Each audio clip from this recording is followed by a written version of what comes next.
Labas. Šiandien labai įdomus ir svarbus man epizodas, nes aš norėjau truputį pažaisti su formatu. Aš pradėjau šį podcastą norėdama kalbinti užsieniečius, kurie nusprendė persikelti į Lietuvą ir čia gyventi. Bet dabar su laiku supratau, kad turiu nemažai lietuvių, su kuriais irgi visai įdomu būtų pašnekėti. Ir šiaip aš norėčiau truputį pakeisti prizmą, su kuria žiūriu šitą podcastą, nes aišku, mes kalbėsime apie gyvenimą Lietuvoje, bet norisi ir labiau suprasti žmogų ir susipažinti on the personal level. Tai šiandien, manau, turiu tobulą svečią tam. Ir I want to introduce our today's guest and switch on to English from this moment.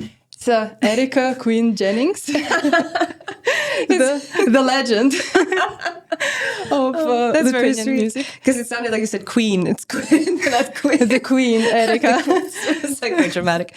Yeah. But I would try to introduce you. Okay. But I think you would do it much better. Well, I'm a singer and songwriter. I've been living here for over 20 years. I moved here from Ireland. I have 3 children, 2 boys and a girl, 16, 14, and 7. And I've basically been lucky enough to have a music career here since I was 18. Wow. Yeah. I know that probably like this question which I will ask would be a bit annoying to you because every interview is starting with this question. You're already feeling it was going to be. What was the story? How did I get here? Yes. Because I've repeated this so many times, I can make it short and sweet. So basically, in short, I came here because my father got work here and working with structural funds for the European Union.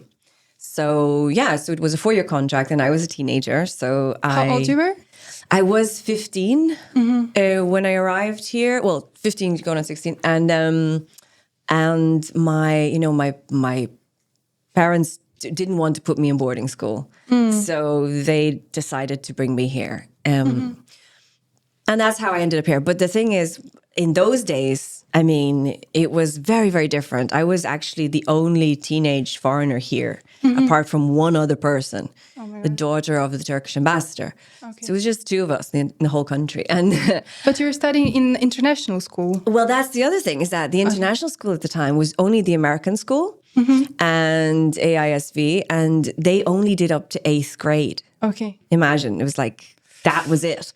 So I had nowhere to go, actually. Yeah. So I ended up doing my high school education via correspondence, literally snail mail, like doing the sending it in the post to the Irish sister, because they had correspondence course. Yeah, I can. It's crazy. It was crazy. And then at some point after I'd been like alone for a few months, doing this, my parents were like, you have to get some friends. So they like kicked me into Salome and Eri's school, basically, which was like, they were specializing kind of in English, but everything was in Lithuanian. So I did English. Straight away, It was just like straight in. So Okay. it was like English language literature, but also Lithuanian history. But that's where I made my first friends. People I still, know today. Yeah. So it was actually a good idea because it was the only way to really integrate at that time. Yeah. And so, that's how, and I ended up basically staying here because during that time when we were still in school, I met my bandmates, Victor and Vilnius from the band Skamp. During school? We were all in high school, yeah, but they were in school I in didn't know Germany. that. Oh. They were in a Lithuanian boarding school in Germany. Okay. Yes, right? So it's called Vasario 16. Yeah. And it's quite an old school. So How old you were when you all met? when we met, it was literally like around, I was like 16 when we met. They were 18. Okay. So they were finishing school and I was still in school, and we just met at a live music club here. Oh, And yeah. so we just it was actually because my,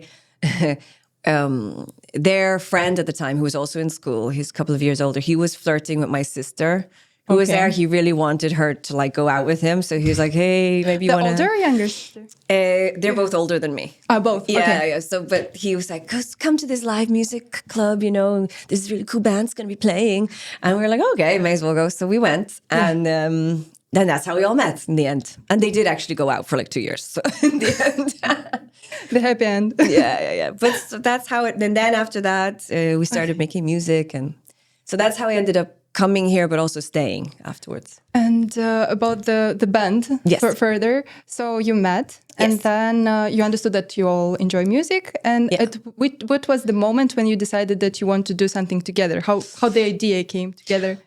Well, the story goes, basically, I was making my own stuff. They were doing their thing. And then I did a featuring called Nematomas Priešas, which was kind of what kickstarted a lot of stuff because, so anyways, we did that one song and we had no money at the time. So it was kind of funny because it was like we were always finding a way. So we filmed it like on my parents' high-8 camera. And then the guys like borrowed a car, went to Germany because a friend of theirs worked in a video company. So after hours, they sat all night editing it and making it cool. And that sounds so romantic because nowadays it doesn't happen this way. Right? Nowadays, like, whatever, on my phone. Yeah. And we, so we just sort of scraped all the money that we could and came out with the video. And then we're like, okay, so we have a video. And then it was like, now how are we going to get it played? Oh, right. So now what do we do? So we were like, well, maybe we could get an interview if we have our own merchandise. So we made our own T-shirts and we made our own stickers. And then we called up all the TV places and we're like, hey, want to have competition with our stuff? And they're like, yeah, sure, why not? So we got interviews on television through that. Yeah, through giving them merchandise so that they could do competitions. We got our foot in the door, basically. But at that time, you weren't like representing some production company or no, we did all ourselves. Everything yourself. Yeah, nobody wanted us at the time. No one. Everybody said no for like 2 years before Summertime came out. But at that point, I was still not in the band. I got invited into the band like once we did Summertime. And the guys were like talking under the bridge and Vila's like, yeah, I think we should, have Erica in the band. And V's like, I don't know, a girl in the band is going to change the dynamics. The boys. The boys. Yeah, exactly. But in the end, they decided. Yeah, but that's what was very inspiring to me when I watched your other interviews when you told about those 2 years when you were trying to get somewhere and you didn't. And like, I wanted to maybe ask for some advice for like everyone who do something creative and they feel like it's never gonna work out. They're trying for a long time. Like, what was the moment for you? And were you like, not desperate, but maybe at some point you were getting like sad and like thinking that it's not gonna work out? In the beginning, maybe not. To be very honest, we always thought that we were the shit, Like, that's the truth. That's amazing. That's the real truth. And I think that's why we kept going. Like, oh, no. You really believed in what you're doing like, from the beginning. You guys just don't know how cool we are. Like, screw you all. Just wait. And that's how it was because, like, everyone was like, because you're, mixing languages and genres and no one's doing that. And then when Summertime became a hit, then those same labels or whatever, then everybody wants to work with us and whatever. And so we were like, told you so. That's an attitude that you need to have. You need to really, truly believe in what you're doing. Like, in answer to your question, I would say that, you should just keep going, keep persevering, just keep going, no matter what. Yeah, that's true. I think like with sometimes on the path when you feel that it's not going to work out, you just push and then like life give you all the opportunities to do. Well, or if it's not meant for you, then it's just like not meant for you. Yeah, if you know in your heart that you don't want to do it anymore, then yes, of course you should change. But you shouldn't give up unless you really don't want it anymore. And I think that it's like like having a baby. Basically, it's the hardest, at the end. It's always darkest before it's light, sort of thing. So sometimes, you need to, keep pushing until the baby's born. So it's my humor. Anyway. No, I remember you told in one interview about like Irish humor that you miss it here in Lithuania. Yeah, that's how true. would you describe like Irish sense of humor? It's like more sarcastic, or how? I have to say one thing. I really appreciate that you've clearly done research. So that's really nice. I tried. Other people should take note. It was a very fun process to do the research. I really enjoyed it. Cool. Yeah. Okay, good. Well, Irish humor is like witty, It's I don't know this word in English. So it's like it's with a wink and no, it's like ironic, but it's not. But just, more positive, ironic, not like. I mean, it can be quite dry as well. I mean, it's not for the weak. You need to have a bit of sense, like common sense, sort of, to get the jokes, I think. Yeah, not to get defended. There's a lot of sarcasm often. So it's like sometimes there are jokes and American tourists, especially Irish American tourists who come over to Ireland, they haven't always sort of, they take you seriously when people are taking, making a joke. So that's just a culture difference. So it's an example, but it's a lot of sarcasm, I would say. Do you notice that when you came to Lithuania, there were some stereotypes about Irish people, or other way around? I'll say this. It was the first time that I'd ever felt that my freckles were a negative thing. That was I'd never experienced, and I'd lived in Tanzania before that, before coming here. Very sunny. We're sunny, yeah, but like I had kids, looking at me because I'm so white that they were like, wow, ooh, freckles, ooh. But this is because they've never seen that before, so that's fine. But here it was like, I remember like some bitchy girls saying to me like, oh, you have freckles. How do you deal with those? I was like, what do you mean deal with them? What? Oh my and God. then the other thing was, horrible thing to say. But I never had this, like, it was the first time ever, I'd experienced that. So I was like, hey, God, wow. And then the other was like, oh, you're so like white, you'll never get a tan. Okay. It's just very strange. Very strange.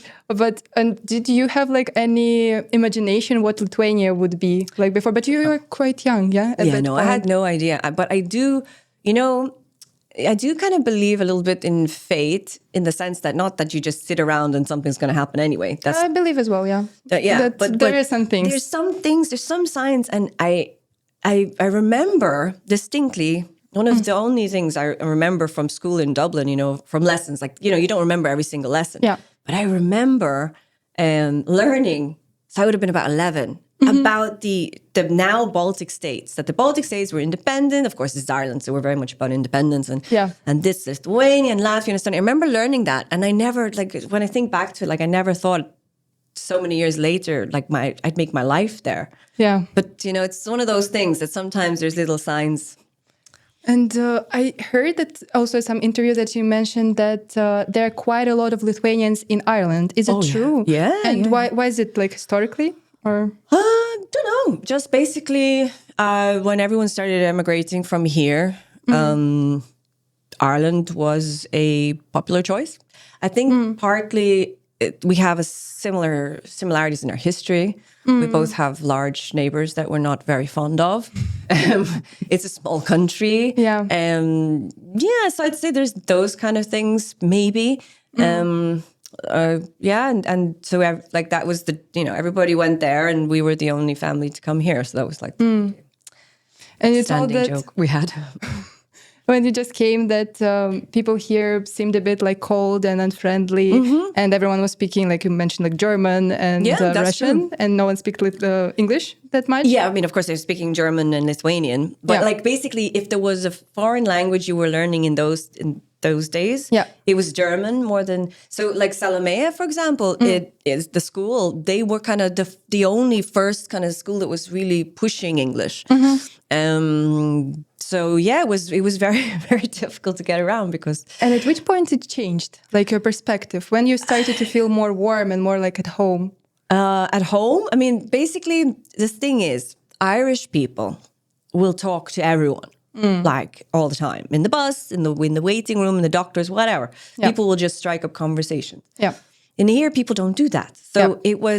that was a culture shock. Then the other culture shock was just sort of having a kind of positive way about you. It was like you get the feeling that people think you're kind of dumb if you like smile a lot or something. So, What's wrong with you? Yeah, when you're okay, smiling? let's like move away.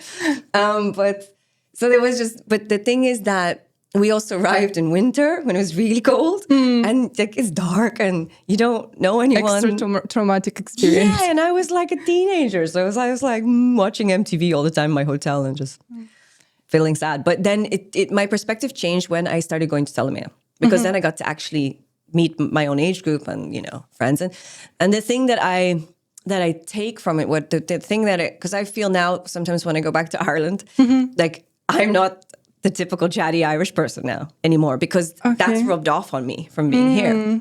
Okay. And I think, I see some merit in that because I think that Lithuanians are very warm.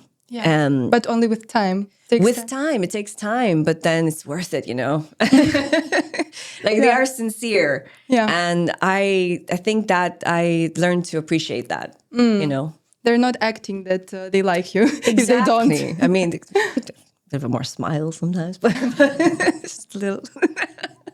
But no, they're not acting, which is good. Yeah. And do you speak Irish? I did, yeah. I spoke Irish, but then like I left when I was 12 and went to live in Tanzania, so I forgot everything basically. Really? But it's very sad, yeah. But in Ireland, how big of the percentage of people who speak Irish? I don't know what the exact percentage is, but it is growing now. Okay. Because it was, we had 800 years of occupation. Yeah. And it was just literally in every single way taken away from us, or kids would be beaten for speaking it or whatever. There's many, many, many, many stories. Yeah. But basically, it's mostly on the kind of northwest. It's called the Gaeltacht area, which is Irish-speaking area, which is where my parents come from. And so they're from Donegal, just like northwest. It's very beautiful there. And they grew up speaking Irish and English. They grew up bilingual, for example. Their parents, like everyone, they spoke fluently. Okay. But even now, after living so long abroad, they don't remember, they also struggle when they're speaking it. Because they used to speak it amongst each other when they didn't want their grandkids to understand what they were saying. That's nice. So yeah, I couldn't tell you the percentage exactly, but it is growing now, which is a great thing, which is a wonderful thing. In fact, one of my favorite new bands is a young hip-hop trio called Kneecap, and they are from Northern Ireland, but they're from the the Republican part of Northern Ireland. And they are fantastic because they have ignited a whole new passion in young people to speak Irish, to learn Irish, but to learn it in the way because if you're learning it in school, it's kind of like the way an old person would speak or something. Yeah. And they're learning with slang and just and there's actually a movie on it. So I think the movie's called Kneecap. I'm not sure. About the band. But it went it became a huge thing. It was shown in the Sundance Film Festival, and it was the first Irish-speaking film to be shown there because they rap in Irish and English. Ooh. And it's amazing. It's really, you should check them out. They kind of somewhat similar to what you did. Actually, yeah, that's funny. yeah. Because they're doing they're experimenting and mixing styles. Yeah. So I wanted to ask how it was for you. How did you came up with your specific sound when you decided you want to introduce rap as well there and all the experimental stuff? Well, the boys were basically we all liked a lot of different styles of music. All of us did. And I started listening to hip hop when I was in Tanzania. And then you're talking about, 92, 93. So you're talking about Dre, you're talking about Snoop. And then all NWA and all of those things. And then later when Eminem came out, Yeah. So for us, it was natural to mix. It was not like a strategy. Yeah. We were just jamming. The guys were already rapping. And we just, I was singing. Then, they're like, yeah, you rap good too. You should also rap, So then, and we were just like, we didn't have any boundaries for ourselves. We didn't put ourselves into any framework, which went against us in the beginning because everyone was like, we need to. We can't why define you're you. doing this. This was sound, But then later, of course, as that became who we were. But that's so amazing that you were open to experiment, that you didn't have like some specific box when you tried to put yourself. Yeah. And through those experiments, usually I think like the most beautiful forms of arts are born. Absolutely. And I think the part of the problem is that it's the business side of music industry that tries to put you in those frames. Artists generally don't do that to themselves, but they're told to do that. Yeah. Or they feel they should do that. Yeah, 'Cause- because you want to get money from your... Because you want to succeed, and you think that if, I You'll put understand your- it. yeah. Very well, yeah. But it's definitely not the artist's, I think, natural habitat. I think artists tend to just really... They're free. I think they're more free. If and you're have fun with what they're doing. Yeah, and just sort of, you feel it. You feel the flow. Yeah. And you got really big after that. That was like 2 years of It pushing was, it. yeah. But when you pushed, you got like... Yeah, we got... Really? Well, the thing with Summertime was that, talking about mixing stuff, so we both, like V was learning Summertime in his jazz guitar lessons in school. Mm-hmm. And so he knew that song. And I knew that song since I was like a very small kid. I loved that song. Mm-hmm. So we both liked that song. So we were like, oh, okay, cool. Let's do a hip hop version of that. That was it. That's how it came about. So, he rapped in French. Vilus rapped in Lithuanian. Love it. That was it. There was no grand sort of strategy. Yeah, it's like, for me, it's like so romantic because there are so many musicians, I think nowadays, especially because like much easier to produce music, much easier to just start to do it. But like, I think back then it was like true musicians who really, you needed to do the full process to even like produce the song. I think it was different. It was in this different. sense. Yeah. It's well, I mean, there's like, yeah, it was definitely more difficult in terms of like producing and, even having internet. It changed a lot of things. So, but on the other hand, nowadays, I also appreciate the fact that you have no more borders when it comes to music, That everyone can try to express themselves. Yeah, the world became much smaller for musicians in that sense. So that's a good thing. And when was the moment when you realized that you kind of like made it for yourself? I don't know. I never really thought about it like that. I just remember, in the beginning, we were called, somebody would shout across the street like, Summertime. Okay. And then like a little bit later, it was like Skamp. And then a little bit later, it was like, Jennings. Oh. And then I was like, okay. I think it kind of went to those kind of points. And in those highest moments, did you ever felt that you maybe like a star fever or something like this? Did you remember moments of feeling that way? Never. No, I cannot honestly say no because the way I was raised, it would be like, I'm not gonna. No chance. There's no chance. Irish people that don't. We have so many amazing artists in Ireland and you'll just see them going down the street. Like nobody's going to bother them. It's just people this is not a cool thing to do. So for me, it was like never going to be like that. I don't believe that because you're known, that makes you better than anyone else. Of course. And I really, I was never someone who's going to like jump the queue or do you know who I am or any of that nonsense. It's just like. Yeah, but for you, of course, it feels natural, but there are many, many examples. I think like, unfortunately, more example of people who succeed and forget their human side to some extent. Or you don't agree? I just, in my experience, like, like artists I really admire here that are, I mean, have every, let's say, right to do that. Yeah. Don't. They do their own shopping in the supermarket and, or they, order whatever thing. But they stay don't, grounded, down to earth. Yeah. And I think that's the way it should be. Yeah.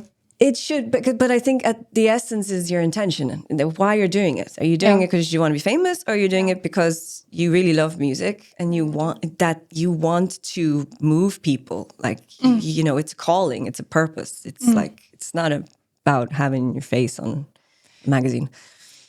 And Eurovision? Yes. That point in your life. That was crazy. Yeah. How did you know that you're getting there? There was like some sort of there was like a competition? national you participated. Competition, yeah. And we did not think we were going to win because we were actually up against Andres Mamontovas, who is legend as well. Legend, and he also, we had already recorded with him a song. You had a song, together. Yeah, right. Okay. So we got along. We were friends at this point, and he's actually been very much somebody who helped me in the beginning to deal with becoming known, because I wasn't like, it was really like affecting me. Just it wasn't not in a good way. I honestly do not know how people nowadays getting known with all of the portals and everyone and like and all it might happen overnight. It's just I don't know how I would have felt, because I was really young and I didn't know myself yet, So having people have all these sort of opinions and all of this, it didn't make me feel very good. So he was somebody who actually helped me to deal with that. So we didn't think we were going to, we didn't, we pretty much thought he was going to win. So, but we won. And who was the judges? I don't remember. No, because it was 50%. I think it was 50% audience and 50% commission. Oh, I think so. Okay, this is a long time ago. But we got, it was the first time that we'd written a song that talking about strategy, that we were like, okay, this has to be a song that suits Eurovision, but it has to be a song that we really like, because we don't want to do anything we don't like. But also because if we do well, we're going to have to sing this song for like the next 20 years, which is true. It's exactly what happened. So thank God we didn't make some, song we're ashamed of and have to sing it afterwards. So yeah, I love the performance. And how was the feeling to perform on that stage? It was incredible because, I had just turned 21 and it was the first experience we had of real professional, like world level professional, how it's done, live TV, how it's all structured, the rehearsals, the this, and then you're in this box, and then you go to that box, and then you're over there. Like literally before the show, it was like a huge stadium in Denmark, Copenhagen. And so it was just so much, and it's live, so it's crazy. It was really an amazing experience. We also had this kind of ironic nod to ABBA, because I loved ABBA growing up, and they did, obviously they won Eurovision with Waterloo. So that's why we dressed up in that way. The guys, that's why your outfit. You looked amazing. Thank you. But that's why this kind of style actually is coming back into fashion. Like nowadays, all the low-rise jeans, all the colors. This 2000s vibe, very much. But we were trying. That's why the guys wore those flares and platform shoes and all of that, because it was even the hairs were like different colors. Yeah, I loved it. So I was for ABBA, and because it was Eurovision and all that, so it has to be a little bit kitsch. But we really it was an amazing experience, truly. Yeah. And during the work in the group, at which point you started to think that you may want to pursue your own career as a solo artist? Basically, it kind of just happened naturally, because I started, I had done It's a Lovely Day. I met this producer, Joseph Baldassar, and we went to Brussels to record this song. And that song, was with Buddha Bar. It was a whole other thing. It was like lounge music. So that was the first time I started doing that. And I also did a Christmas album as well. So it was just sort of a natural thing, because there were songs that I wanted to do that I figured wouldn't work, wouldn't work for Skamp. And that's pretty much it. So that's how it started from back then, just little by little, doing a few songs with them, and then the Christmas album, and then I decided to do my own album. And also because at that time as well, V got Loftus. So he was also like focusing on this, and it was just a natural progression, basically. But yeah, it worked out. And how would you say for yourself? Do you enjoy more producing music as a solo artist or in the group? It comes in waves. It really is like that. So I was quite into the solo music, my solo music, for a period of time. But now with Skamp, we this year released 2 songs already, and we're back. Like we have so much. We're very inspired at the moment, so we're doing a lot of stuff, and we're going to release 2 more songs before the end of the year. So I'm very excited about that because we're going to have this concert in Loftus at the end of December. So we'll have festival here in the. No, the venue, Loftus venue. Okay. Yeah. They do the festival as well every year. But this will be the end of December, and we're going to have like a Christmas concert, but we're also going to be playing like at least 4 or 5 new songs. So I'm but so again, it's kind of back on this wave. Yeah. So I can't say I like one more than the other, to be honest. You also produced music with your husband. I did. Yes. And could I ask the story of how you met? How did we meet? Yeah. We met at an awards show, and I was there because I was nominated, and he was there presenting it because he had his Latin funk band in Kulto, who were kind of starting out, I guess, at that time. They had a debut album by then. So yeah. Would you say it was like love at the first sight? Something like that. Yeah, it was. Yeah, it was because we met, and I remember very clearly. He came up to, he was all like Latino bravado stuff, and I was like, yeah. And then I remember kind of everything went sort of dark, and I saw straight into his soul, and I was like, oh. This is a true story. I said, because I knew I wanted to have kids, and I never knew with who until I met him. And I was like, you're going to be the father of my kids. There we go. That's the dead truth, a dead honest truth. And it gets better because 2 weeks after we'd met, we hadn't been on a date yet. I won't say, he was with friends hanging out, and he was like, oh yeah, I think we should have babies together. I should call her and tell her that. And they're like, no, don't call her and tell her that. She's going to think you're crazy. So it was really funny because we were both thinking about that. Yeah. That's when you talk about fate. There is something about it. There you go. Yeah. Yeah, and we, then we started dating, and it was everything was history after that. Yeah.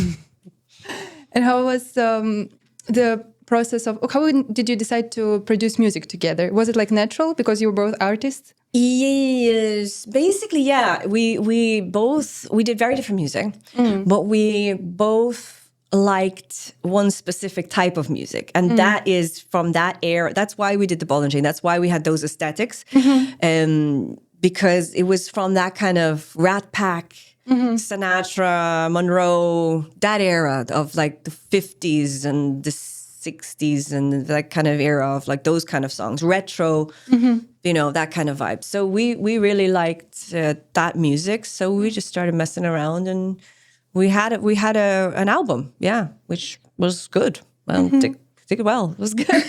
But then things went a bit downhill after that.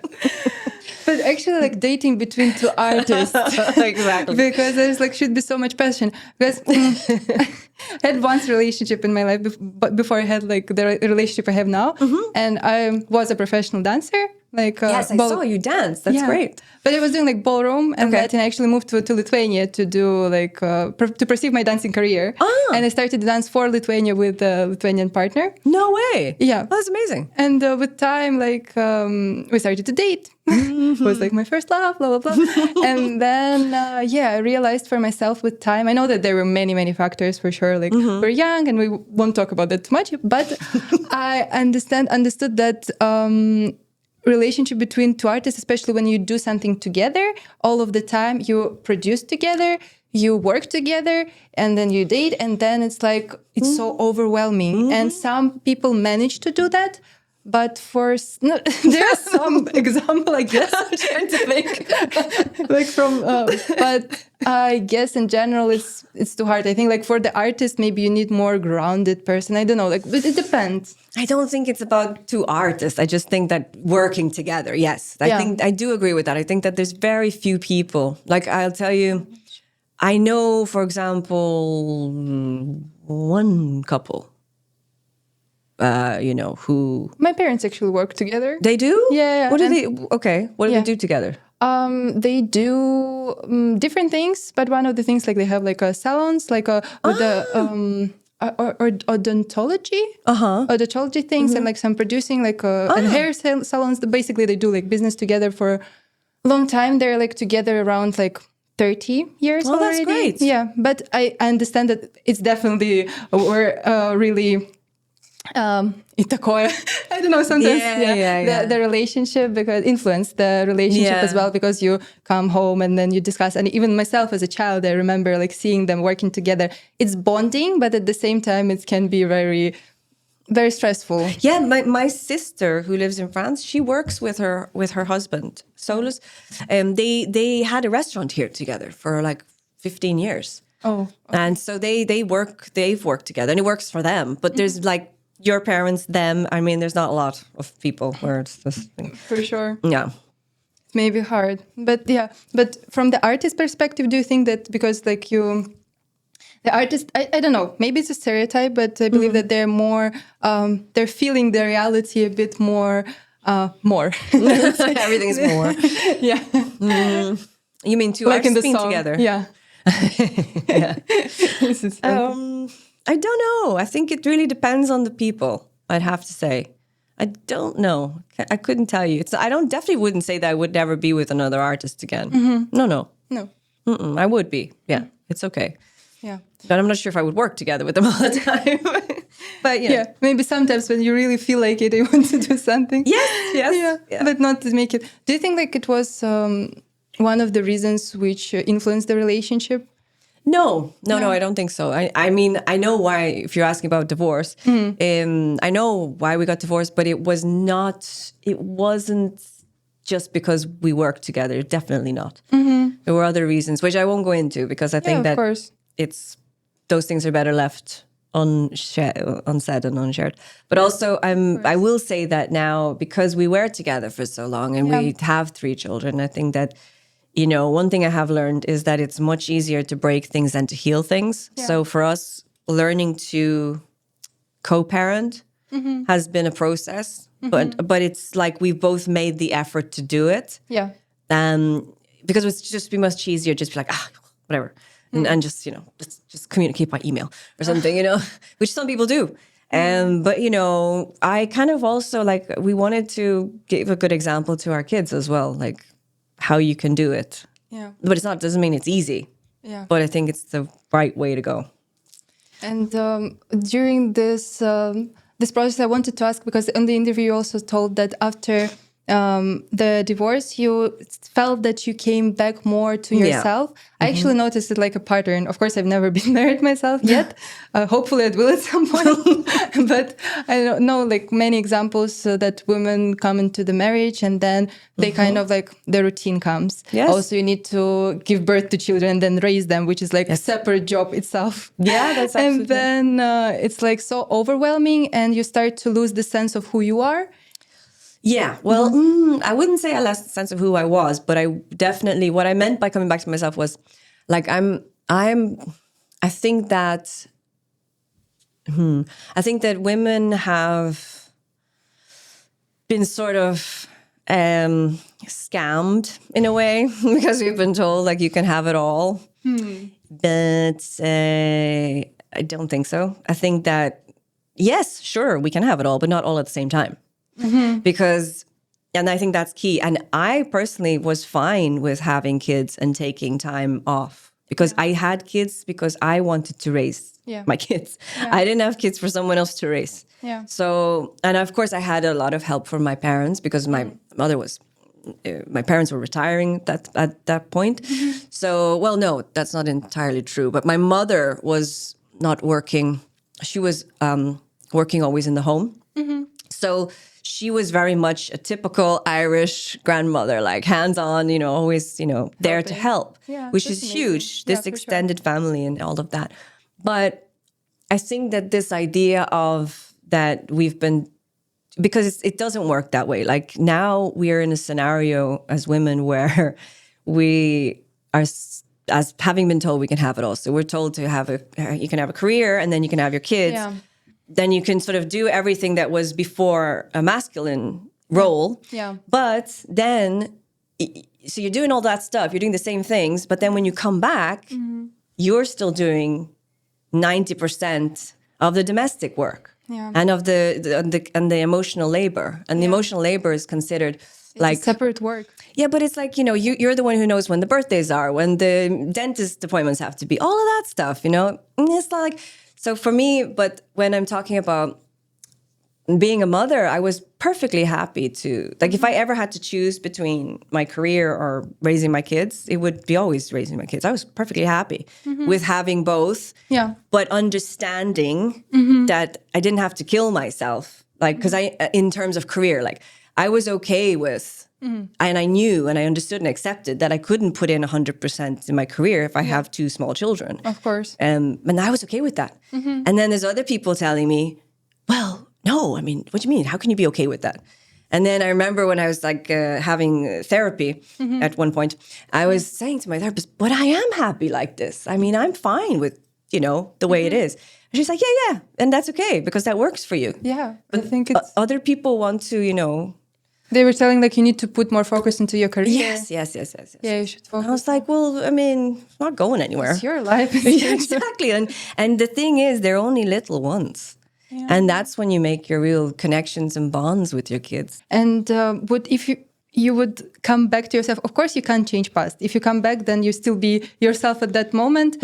But maybe you could give some advices for women who go into marriage. What would, like from your experience, what maybe you would do differently, like mentally for yourself? One piece of advice I'd give to people in general, if they decide they want to get married and they want to have kids, is before you get married, and hopefully before you have kids, really be very honest about your idea of parenting. This is essential. And a lot of people don't do it because they're crazy in love. I mean, we didn't do it. And so that would be, one thing I would suggest to really think about. How do you both see? Are you aligned in how you want to raise your kids? Are you aligned in how you see each other's roles? Yeah. This is very important. Communication is the key. Communication, but communicating about that specifically. Yeah. Yeah. That would be one piece of advice. And do you do mentoring as well? I just started actually. Now I got certified for coaching. Because I thought if I want to go into that, like the first thing people are going to say is, you're not qualified. So I went and got qualified. There's so many coaches nowadays who are just going for I think I'm qualified enough and it's enough. But I don't want to do that. Like I was sincere. So I went through the process, which is great. And I want to mentor women and parents, parenting for that, because it was basically my friends who don't have kids or who do have kids who really said, you need to share this stuff. And I'm like, sure, what do you mean? And they're like, well, because the relationship you have with your kids, like your two teenage boys, like they don't act differently around you. Like how is this the case? And I was just like, I don't know. And then they're like, well, think about it, because you need to share this information with people. You could help a lot of people. So that's why I started it, basically. It's that simple. So you're telling, how old are they again? They are, in December, Pranis is turning 17. Okay. Next month, Antanas is turning 15, and Gaia is 7. And in that age, you could say that you have a really friend-like relationship with your kids. I would say we have a very close and honest relationship, but I've That's amazing. never. That's an achievement for sure. Yeah, I know. I just sort of didn't it didn't really, I didn't compute it. I took it, it's a natural thing. It's just the way we, are, but also because we've been really honest, and there's a number of factors, but I know one of the big factors was we've always had open lines of communication, me and my kids, since very little. Nothing's been taboo, nothing's been, we always had this thing like, if you tell the truth, you won't get in trouble. So that's the thing. But then you have to actually, come through with those things. Yeah. But also I was okay with telling them I don't know.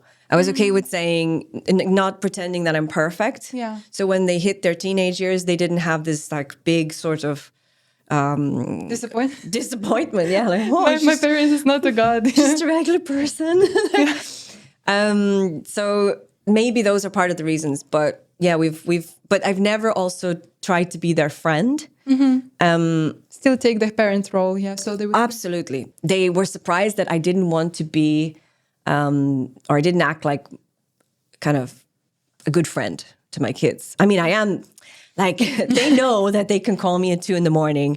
if there's a problem. Yeah. They know I'm the one to call because I will get them out of it. Yeah. Like they know they can trust me. They know I have their back. Yeah. But I'm not their friend, because if I'm their friend, then I have to worry about them liking me. And you have to do things as a parent that are not, your kids are not necessarily going to like you for. And you have to be okay with that, because your job is to parent. That's what the word means. So, but coming back to the project you do now, like with the coaching, do you plan to do it, or did you do it like as a course, or more like a one-on-one kind of like both? coaching? I'm going to do both. So basically now I've just started. I have this, there's a course, but then I have on Patreon. Basically I started on Patreon. So you can come in, you can check various topics. Okay. You can, sign up for the whole thing, or you can just have one video if you're interested in that. But then I also want to get into, and I have to just sort of figure out the timelines for this, but coaching, one-on-one coaching, mentoring, like sessions, basically. Yeah. And what are the other projects which you're currently working on? What you would like to share? What is your life about now? Yeah.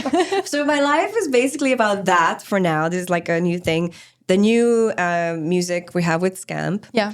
Then I have the concerts that we're doing. So now it's, ending, it's Christmas season and everything. So we're going to have a really nice concert. I don't know when this podcast is coming out, but hopefully before November 6th.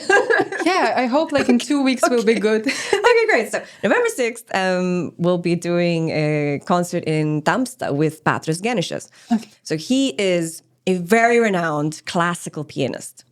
And we became friends like, I don't know, 8 years ago now, or maybe it's longer. But we both love, so he's purely in the classical world, but he loves jazz and he loves hip hop. And, so we kind of came together because we do these performances, these, concerts, and we go through Irish traditional music, classical music, jazz, the solo hit songs and whatever. And we have this sort of little journey, this eclectic journey. And people, are quite... They're enjoying it, but they're quite surprised to get so many different sort of things from him and from me, so it's interesting. Yeah. So, yeah, that's one concert coming up. And then the other one is at Skamp at the end of December. So, yeah, but I mentioned that already. Okay. So. And told me that yesterday you were in LRT, you were doing also a program where you needed to bring some songs, not from your style of music. Yes, this is a new program, Jurgis Didžiulis, so it's his show. But I was just basically, I love the concept. He came up with the idea and he just said so I want, if you're a hip hop artist, you have to bring songs that are not hip hop. Okay. Or if you're a metal artist, you can't have heavy guitars or whatever. So I think it's a great idea because it shows another side to the person. Yeah. And your taste in music, did it change throughout the time? Like when you started to create music yourself and now, do you find yourself that you're interested in the same genres, or your taste is changing in a way? I think that as I got older, I got more into traditional Irish music, which I had a love for, like, my father plays traditional Irish music. He plays banjo and mandolin and guitar. Wow. So he used to take me to traditional music sessions when I was little, like 6, 7. And I didn't really realize what an effect it had on me until much, much later. Yeah. So now I've kind of, it's like almost like a full circle thing. Like I've come back to this style of music. To the roots. To the roots, yeah. Yeah, exactly. So yeah, so I'd say that that's one difference. But basically, I still love the same music. I love a lot of different types of music. I don't have a favorite band. Don't ask me, because I can't answer that question. I like too many artists. Just music in general. Yeah. You love music. Yes. But you also mentioned that you like dancing as well, and you've been doing it. You've been doing it kind of professionally in a way as well. No, not professionally. I studied ballet and modern dance when I was like from the age of 3 till I left Ireland, basically. And then I studied musical theatre here. So that involved, in musical theatre, we did, ballet, modern, tap, all that sort of stuff. So, And what about now? Are you... I haven't been dancing recently, no. But that's why I was thinking about coming to your thing, because I was like, oh, that'd be cool to do again. Because I did want to do the heels thing. I like this idea. So yeah, but I love dancing. Oh my God, like I can go dancing since forever. It doesn't matter. You don't need to have drinks or anything. I could just go out and have dance for ages, and I just love it. I feel you fully. Yeah, I love it. It's great. About life in Lithuania in general, because I wanted to ask some questions more to the topic, because you told also that to some extent you still don't feel 100% as a native here, and you may never feel No, I don't. way. Yeah, no. But was it influenced you? Were you sad about it at some point, or you felt that it's just the way it is and it won't change? Were you striving for being perceived as, not as a native, but as a part of, as a Lithuanian? I mean, I guess I am a novelty Lithuanian. I'm not. No, I just can't. I can't think. I don't understand. Do you feel like you're Lithuanian? No, I think maybe the questions sounded a bit strange. Okay. Yeah, but what I meant is just to be accepted as yours, because you said sometimes I feel very accepted. Yeah. No. I feel I know as a foreigner, I've definitely integrated very, but I've been here for so long, and because being in music, I definitely feel accepted. That's for sure. Yeah. But I just don't, because people have asked me. Yeah. Do I feel Lithuanian now? And I don't. And even when I went to Ireland, I was asked that. Do I still feel Irish? I'm like, of course I do. It's. You said that your dreams still are in Irish. Yeah, but I mean, also no, not in Irish, but in English. but Lithuanians who go to live in Ireland for a long time, I highly doubt they'll say they feel Irish. Yeah, and they wouldn't. Maybe even from the childhood something. But no, of course, if you grow up there, that's different. Yeah. But just that you mentioned that some people still think that you don't speak Lithuanian. Oh yeah, well that's going to be forever. I have this this little thing, or it's going to be I probably will do it in the end. I'm going to have on my tombstone. It's going to be my name, and then it's going to be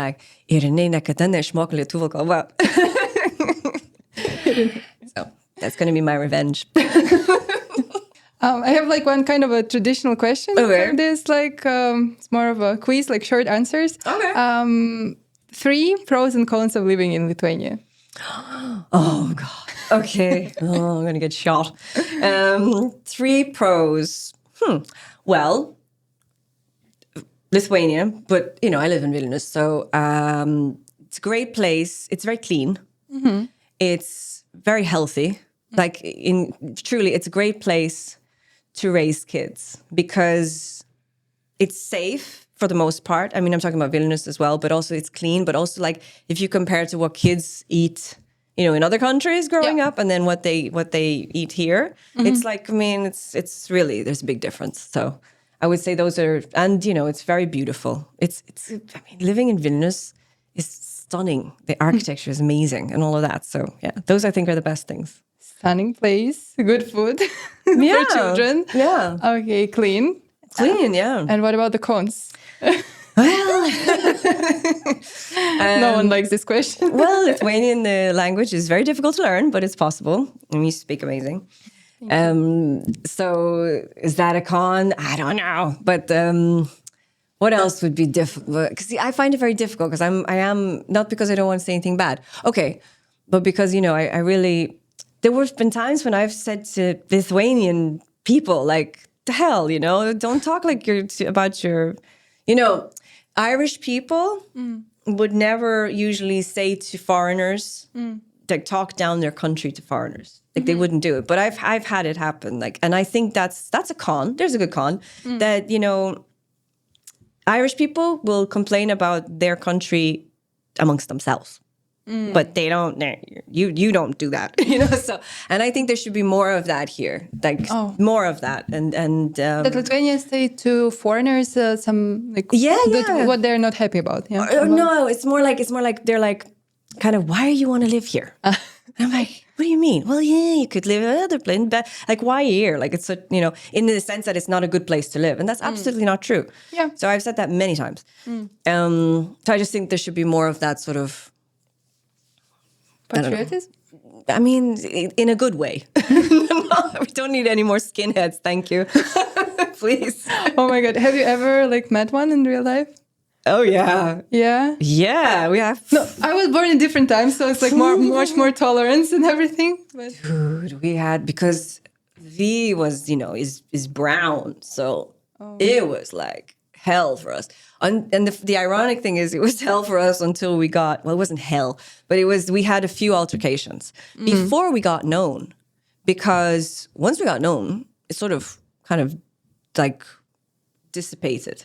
Because, which was weird. But we had a few instances. We had one instance, so this would have been 97-ish, something like that. And we were in Smeltine. And the sun was going down. And so it was me, my sister, V, Velus, we were I don't know, 5 or 6 people. And it was just us on the beach. And then there was these 15 or 16 skinheads. Not the good ones, the racist ones, like Nazi skinheads. Oh my God. They came and they surrounded us. And then at this point, my Lithuanian was like, it's all right. But it was like, what's going on here? And they're like, well, they're kind of talking about how they want to probably beat us up and maybe rob us and stuff like that. And I'm like, what the fuck? And then I was like, and no people around, yeah? No one was around. So for some reason, I don't know till this day why, but I said to them, do you like football? Why did I ask that? I don't even know. And they're like, yeah, we like football. But somebody translated. And I'm like, yeah, because, we're Irish. We like football a lot. And then I don't know why, but they were like, oh, yeah, we love Irish football. And I was like, great. And then the story gets even weirder. They're like, hey, come have a drink with us in our place in Klaipėda. And we're like, sure. How else are we going to get out of this crap? So it's so we went on the ferry, went to their place, and had a bar. And we're friends since then. It's a bar. Oh no. We had a drink, and then we're like, let's say goodbye, and we left. Yeah. But then a few weeks later, so there was a football match. And we, of course, were supporting Lithuania, obviously. And we're standing there, and next thing, 60 of them come along, marching, doing their whole thing. Whatever. And then they came into the stadium. They all sat together, and we were sitting. It was just me, Vilus was there, and we're just there, And then next thing,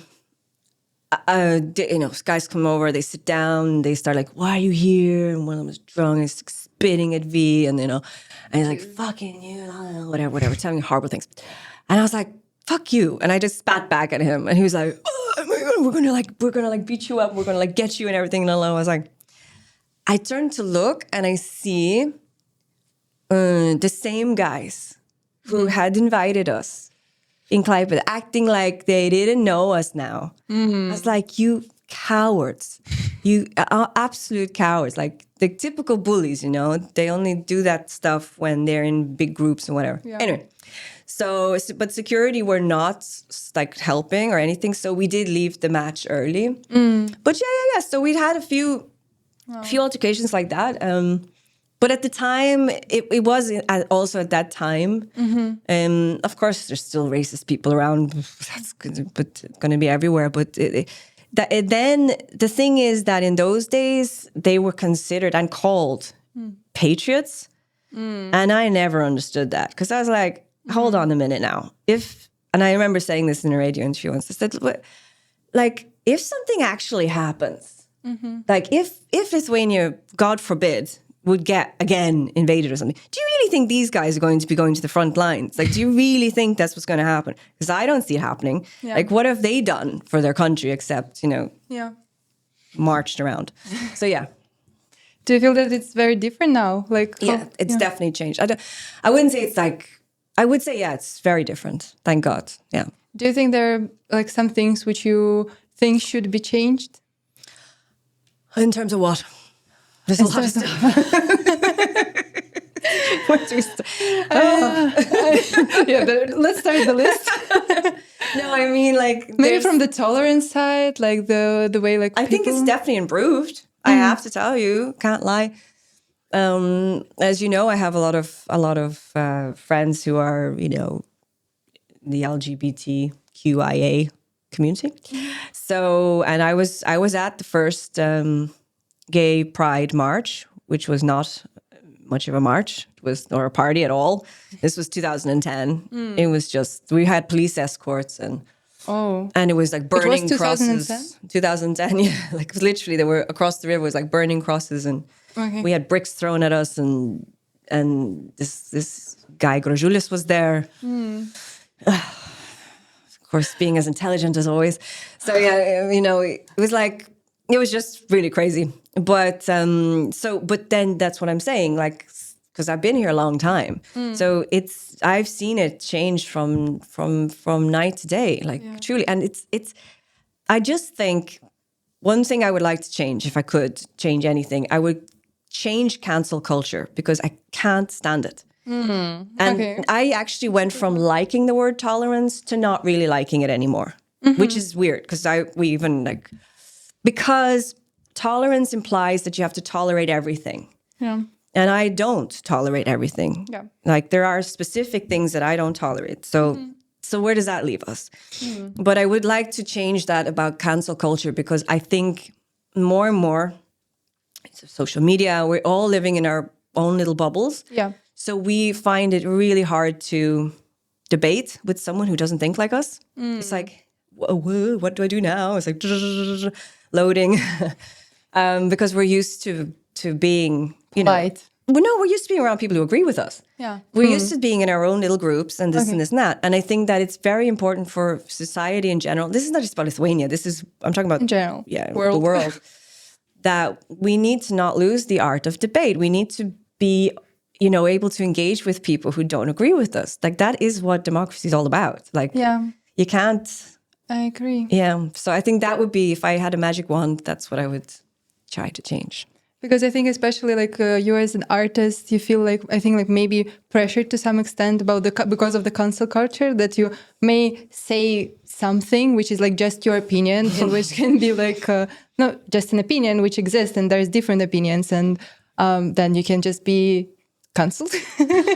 Well, yeah. I mean, and it feels like, do you feel pressured to sometimes say some things which you believe in, like, or you always feel like open to and say no?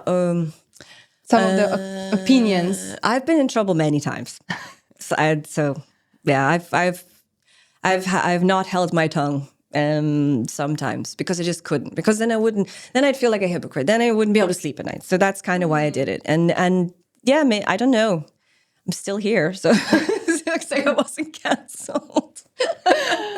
I usually, like, the last question I ask is like the craziest story which happened with you, like, during those years in Lithuania, but you already told quite a few. We covered that, yes. It was quite an amount of stories. Yeah. 4 of them, I guess, something. Yeah, quite a few. So, as you answered it naturally, the question, just wanted to say big thank you for joining me today. It was a big pleasure. Oh, you're very, very welcome. I had a great time. Yeah. And I wish you many more podcasts.